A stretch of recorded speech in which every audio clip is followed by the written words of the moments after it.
Yep. Okay, good morning, everyone. This is Dr. Tran again, and welcome to my Thursday route tonight. It's quite a busy week, so let me go straight to our topic today. And today I'd like to talk about how to remember lectures. Last week we talked about how to teach students more effective, but today we'll talk about how to remember a lecture. I just make sure, can you guys all hear me? Is that okay? Good. Okay. Now, I saw a couple new faces. Say, who? Go ahead. Who look great? Please say, go ahead and say hi. Can you hear me? Yes. Go ahead. Hello. Look.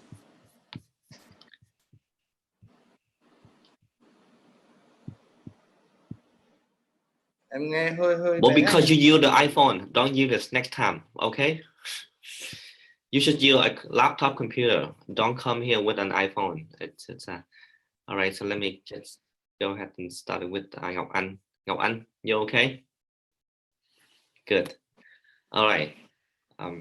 So whenever you go to a lecture, many of you maybe have 100 lectures so far, because as medical student, resident, or even attendings used to go to lecture, and believe it or not, you will go into lecture for the rest of your life if you're a doctor. In the US, even if you finish medical school, you finish internship, finish residency, and finish fellowship, you still have to go to a lecture, because they like to make sure that your knowledge is up to date. How do you remember? You go to those lectures, your question, how to remember a lot of knowledge and a lot of things that you should know. Also, here's my tip. First of all, I like you to make sure that if you go to a lecture, make sure you participate. What I'm saying, participation by raise your hand. For example, if you come to this round, make sure you talk. When you participate, when you talk, you remember whatever. It could be a wrong question, it could be a stupid question, or whatever question you raise, you remember. Then if you don't, everything just go through and then you forget. There's a study from Michigan. They introduce lecture concept to students, and then 24 hours later, 90% of students forget what the teacher say. 90%. It's just like you guys, if you come here, just watch, 90% you forget whatever to the next day. I don't know how in Vietnam, but you have to make sure that you participate, you raise your hand. The way that I remember is sometimes I'm so sleepy, I just want to sleep, and I go to a lecture, and guess what I do? I just raise my hand. And guess what happened? I'm completely awake, because I have to know what you don't have to know what you're asking, but your teacher will tell you and you remember. So number one tip today is go to a lecture, raise your hand. Number two, find some lecture that you really interested. I'll tell you, if you're not interested in anything, you don't remember anything from a lecture. So the first thing you should know, go to a lecture that you're interested. So participate in lecture, go to a lecture that you really interest. And then the last thing, and everyone should do it here, just write down what you learned from the lecture, even 1 or 2 keywords. And this is the thing, and a couple of days later, go back and look at that. When I go to a lecture, I usually just take note for a couple of ideas. Like today, you would say, oh, just write down. Number 1, participate in class. Number 2, find an interesting topic. And then number 3, write it down. That's it. 3 things for today, and then you remember. Why? When we write down things that we're listening, our brain connect it, and it create a box or association with your writings. And today, even with tapping, texting on phone, handwriting is still one of the best way to remember things. So let's go around and talk and participate. Ngọc Anh. What do you think? Yeah. How do you remember a lecture?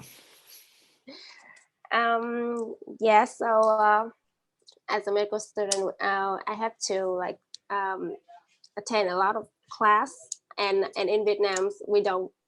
As in my school, I don't have chance to like choose choose my interest in lectures. So I have to, nearly like I have to learn all of them. Some I don't really like, but I still have to work on them.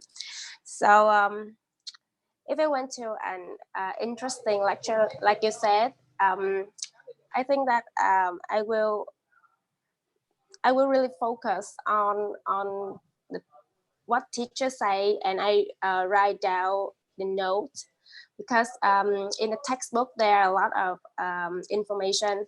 So my teacher will like note down some important things for us to remember, and then if they ask me any questions, as even though I will answer them. So it's really helped me to like have a total view about that lesson on the class. And after I came home, I must and I have to like read, learn again to remember it. But I remember that this the remembering step, it just um yeah it's just it after we remember the lesson, we need to like understand them. I mean, like, after that we need to understand them, so to apply in the real situation, and that is the most thing I find it difficult. Yeah. Wow. So you really go above and beyond my tip. You participate in lecture, you find something that you're interesting, and then you write on your note. Awesome. No wonder how you're a very good student here. Let's go to Thảo. Go ahead, Thảo. Trần Thiên Ngọc Thảo. Yeah. Um, yeah. Hello, everyone. I'm Thảo, and I'm the fifth year student.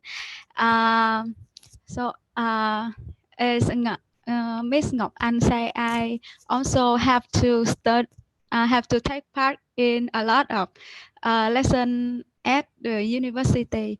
But the but I don't know what is the most effective way for me to remember. What I do is just try to study many times before the exam, and do a lot of multiple choice, so that I can understand more about the lecture, and I can remember more with that, with those multiple choices. Well, let me give you some comments, some suggestions. I think a lot of you guys here, when you start speaking, try to avoid. I probably will put some comment in that you should try to avoid. The first thing, when you start with a sentence like so, in professional speaking, whenever you raise a question with your teacher, so that already shut up the idea. You can start, if you don't know anything, that's fine. You can say, well, I'm wondering this and this, but this is very common for Vietnamese. The second mistake some of you here don't have, which is I like it. Many Vietnamese, they start with, you know, that's not a very professional language. For example, I often tell my friends and even my students, you know, when you know Dr. Tran, you know, well, I don't know because you're telling me something. How do we avoid this? Think. You don't have to say a lot. Speak slowly. In English, those terms called so, you know, maybe it's a habit, but if you think about it, a lot of them are not very useful. Let's see who else. You have any comments, Thảo? Yeah. So try it.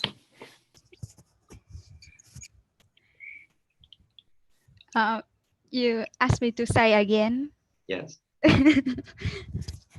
Yeah. Yeah.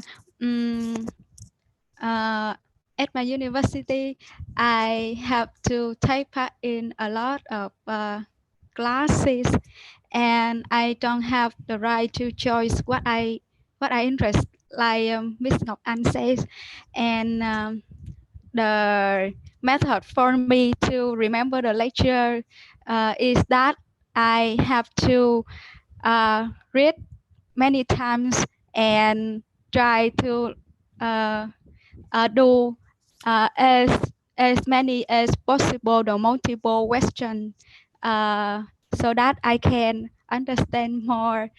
And thanks to this, I can remember the lecture better. Very nice. All right. Who else would like to share with us how to remember things from a lecture? Raise your hand. Phùng Phạm Thành, go ahead. Yeah. Hello, Mr. Hello, Dr. Tran. Hello, hello, everyone. Yeah, actually, I'm a doctor. I was graduate many years ago, and when I was medical student, I usually read textbooks, and I go to the hospital for to the department and find the patients who have a classics and the typical symptoms, and I link the symptoms on the textbook and the theories knowledge and to the image of the patient on clinical scenarios, and I make a connection and between the theory and the practice. So I think that's the effective way to remember the knowledge in textbook. Excellent. Thank you.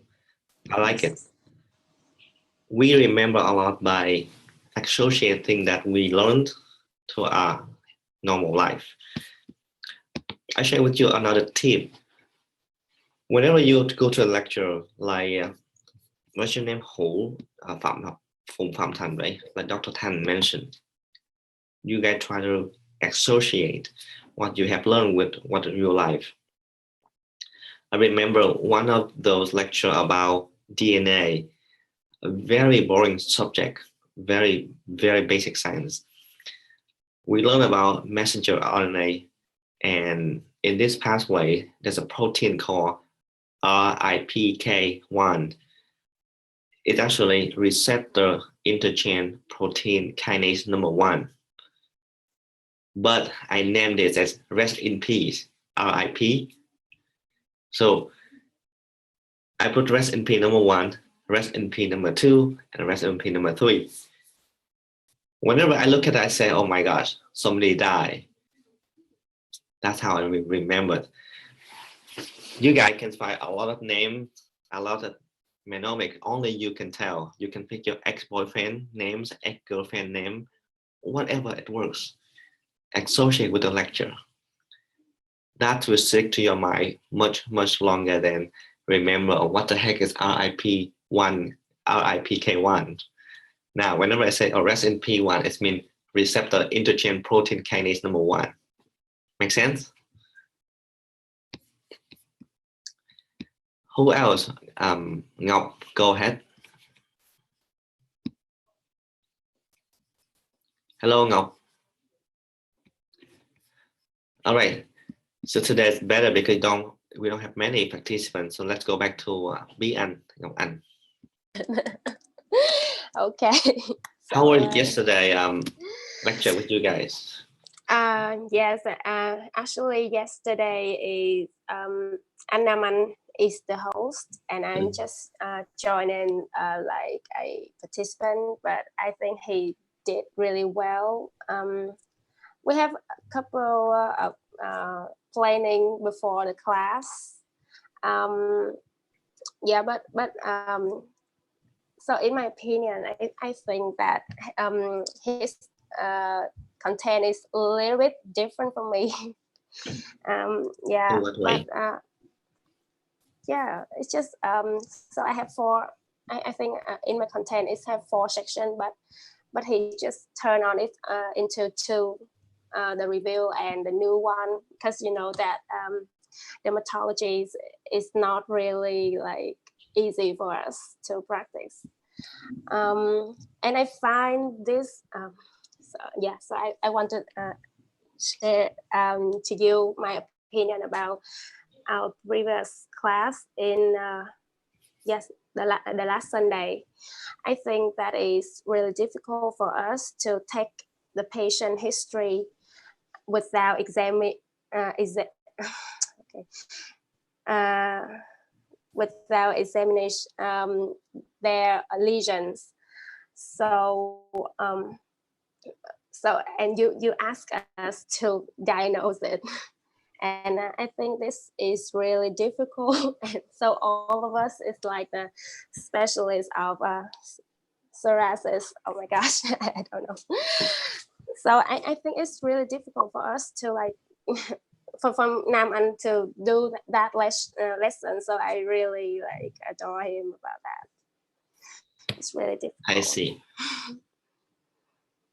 Let me give you some suggestion. When do you guys know this? When you speaking, people judge your knowledge based on what words you say. Do you know that? Yeah. For example, try to avoid difficult. Difficult is a term that you use for layman term, but as a professional or student, you should say, I found it challenging. It challenging means you like to overcome that. Difficult means, oh, it's too difficult, I give up. Yeah. I try to correct you guys with small little thing like this. But if you come to interview later, the way that you choosing your words to talk to your interviewer or talk to your patient or to your colleagues say a lot about you, how much you know. Does it make sense? Even you don't have a lot of knowledge, you can tell by just listening to the lecturer or the professor. The very good one are the one that using active, persuasive, very energetic, and tone that make me feel like, wow, that's enlightening. So for all my students, I don't want to hear you say difficult. Got it? No? Make sense? Yeah. Yes. Okay. Side story, a little bit, because this week, I think it is Easter in. Yeah. It's so we have a week off. Yeah. Yeah. Cool. So I think I've been thinking about what we will do on the next Wednesday because we have a week off. So and I found that we have the section headache without learning before. So I guess may I choose that to be the topic of the next Wednesday? Yes, absolutely. Okay. You could pick anything that you like. Yeah, so I will ask the other member to join in. I hope all of them to join, but somehow they are really busy. Now, after today's lecture, I will post on the medical English forum or the groups in our Facebook how to carefully pick a words or term that will make your speak really good. I will call those active versus passive terms. I will post those terms online, and I'd like you guys to practice using those terms. Another example I like to tell you, we try to avoid sure, we can say definitely, we can say absolutely, we can say eventually. Those terms are professional, highly active, and persuasive. Two words I like you to learn today is don't say difficult, right? And next time say teacher or doctor, I found it interesting or I found it challenging for us to do such and such.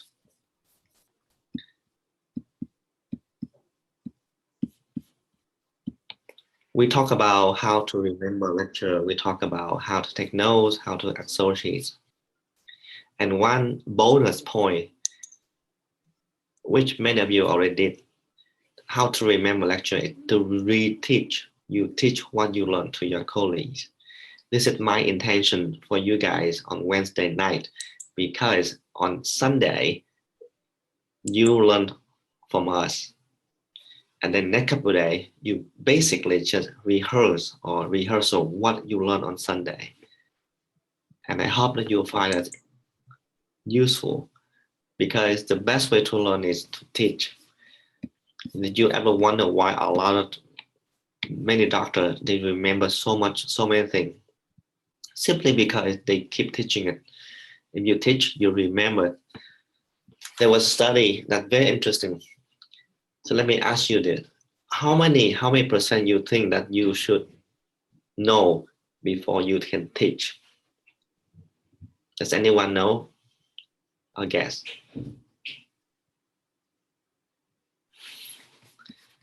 Thảo?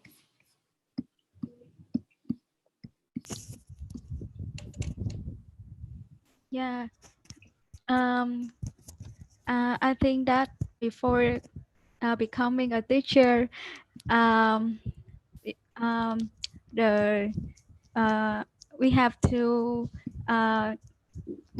take a lot of training, and first we must have enough knowledge. Besides that, we also need to know the method how to educate our students, like and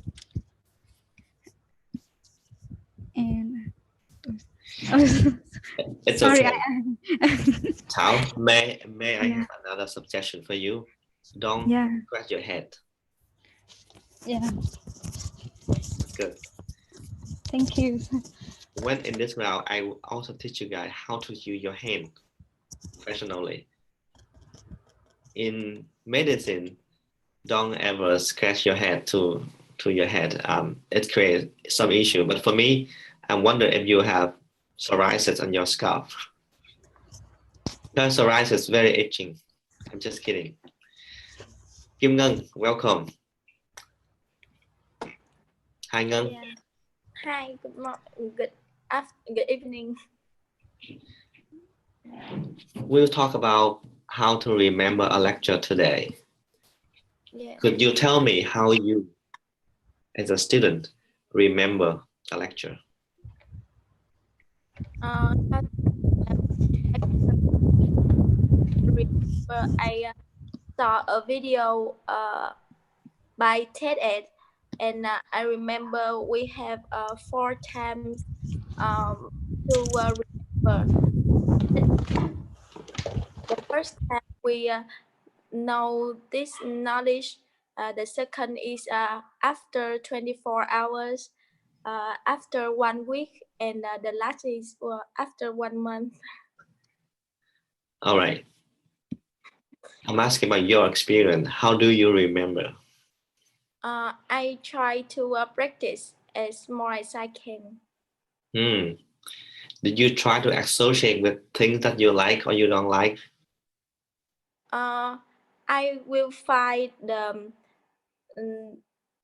most I like in the thing I didn't. Okay. It sounds confusing, but that's okay. I got what you mean. All right. Another thing that we talk about is association. Our memory, the way that our memory or our brain work, we have multiple small boxes. Think about how you store your clothes. And this is just for girl. I don't know, maybe for guy too, but for girl, I'm amazing. Like how many shoes you have, how many dress you have. But if you go to an event, you know immediately that you need to, well, sometimes you don't, but you know that which shoe you should pick, which color you should pick, right? And you pull it together and you make up a really nice outfit, correct? This is how your brain works. You link everything together. Why you pick the dress? Because you remember that in one of Korean movie star, she looks just like this. And this is how you remember. Now you try to associate with your outfit. And how do you pick this shoe? Well, because once you saw a movie and the way she walks so sexy, you remember that. And for a guy, how you pick this dress versus other? Because simply you have nothing else to wear, or this is the only clothes you have. But anyway, for girl and for guy, that's how we associate with memory. You find it's very interesting that we link things that we subconsciously know into the thing that we don't know. And this is how we build up our memory, and that's how we build our lecture. So after today, think about things that you have done in your life and try to bring with it into your medicine lecture and vice versa. Let's go back to Ngọc. I think Ngọc have some question. Ngọc, go ahead.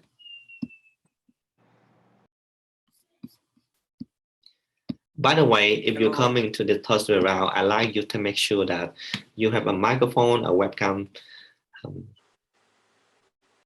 because if you don't have it, I don't see your face. It is hard for me to give feedback on your communication. I'm not sure if you know this, 70% of your communication via body language. You could be a really good speaker, but if your body language not good, patient will not like you.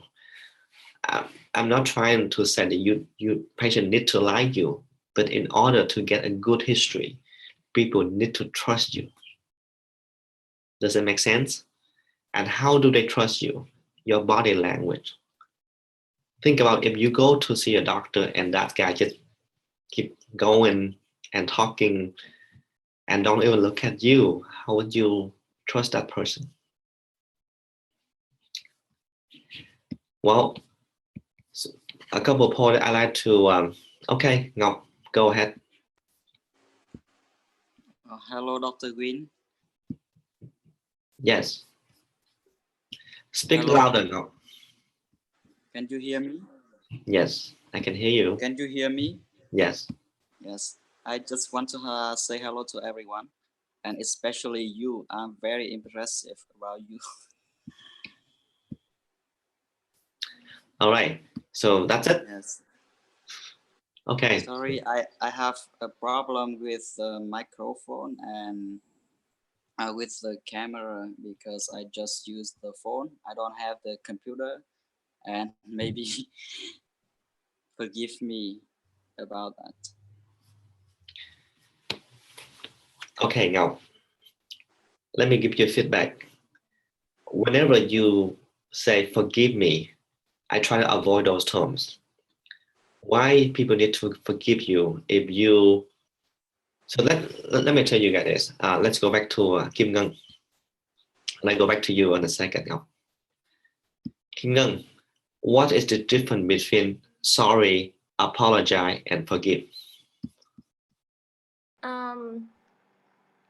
I think forgive is more different than the two others. That is don't want to remember about that mistake. Good, very good. I'm impressed. See, now the way that we pick words, we say a lot. I'm not picking you guys because English is your second language. So again, I will not judge your intelligent capacity or anything based on your English. I'm just try to give you feedback to become a better speaker. Now, whenever you say I'm sorry, that means this is some mistake that is not yours, someone else did, but you just sorry because you want to share with that person. When you say apologize, that's your mistake. You make your father, you make your mom sad, you make her cry, you whatever, to your boyfriend, your girlfriend, this is your mistake. So you apologize, you like to correct it.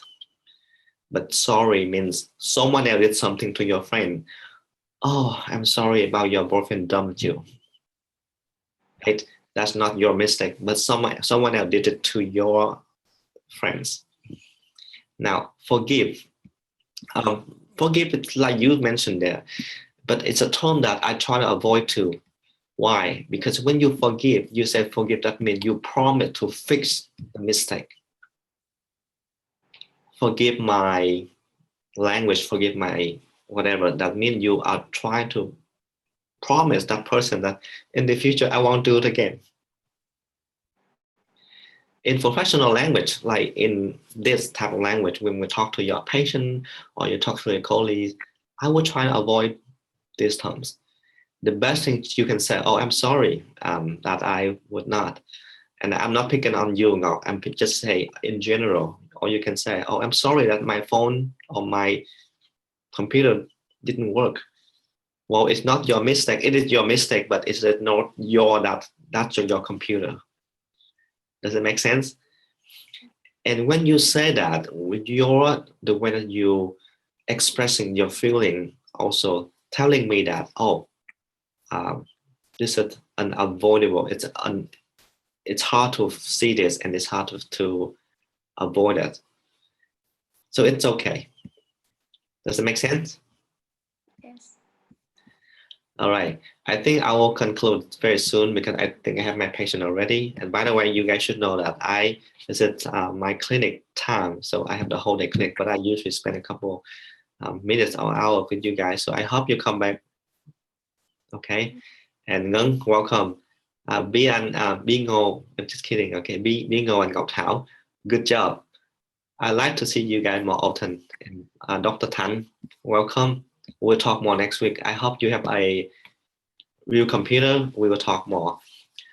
Again, our topic for next week still teaching and learning in medicines. But we go around. I probably will pick something that really more relevant. But do you guys like what we learned today? I'll pick a small thing and I try to give you feedback immediately. Right, Bian? Don't say difficult. Thảo, don't scratch your head. Okay. And then Kim Ngân, hopefully you remember, sorry, apologize, and forgive. Have a good night, guys. I see you next week. Okay. Thank you.